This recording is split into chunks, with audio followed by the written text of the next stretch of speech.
Le CDO va s'employer dans un premier temps à évaluer le niveau de maturité digitale initiale de l'entreprise et son existant, vraiment son patrimoine digital à l'heure où il prend ses fonctions. Mandaté par le directeur général, il va pouvoir aller rencontrer l'ensemble des parties prenantes du comité exécutif, l'ensemble des managers de l'entreprise, pour à la fois se présenter, promouvoir sa fonction, expliquer en quoi elle est solidaire et elle nécessite vraiment de coopérer avec l'ensemble des entités pour mettre à l'œuvre cette transformation. Il pourra s'appuyer sur un outil d'analyse de ce qu'on appelle la matrice manager digital, c'est-à-dire découvrir et qualifier à la fois le degré d'ouverture du manager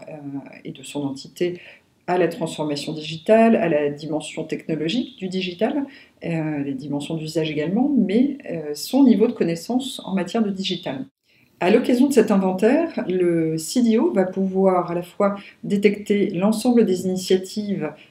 digitales qui auront été menées à l'intérieur des différentes entités de l'entreprise. Il va également pouvoir qualifier le niveau de maturité digitale du manager et de l'ensemble de son entité, au moyen par exemple de la matrice manager digitale. Il va pouvoir engager le manager dans la dynamique de transformation en le mettant en condition d'opportunité, en exprimant dans quelle mesure le CDO et l'entité ont intérêt à coopérer. Il va pouvoir également faire identifier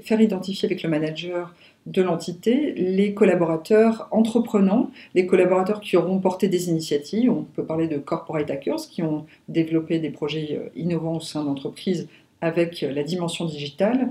mais également les collaborateurs les plus matures en termes de connaissances, compétences et pratiques digitales. Ces collaborateurs pourront non seulement devenir par la suite ce que l'on appelle des étableurs, c'est-à-dire des personnes qui vont être des personnes relais à la fois de la roadmap qui aura été définie, la feuille de route et des projets, donc un acteur à la fois de communication, un acteur de changement, un acteur d'accompagnement pour l'ensemble des personnes de l'équipe,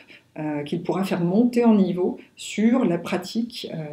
digitale et leur faire obtenir des petits résultats incrémentaux qui les mettront de plus en plus à l'aise avec le digital.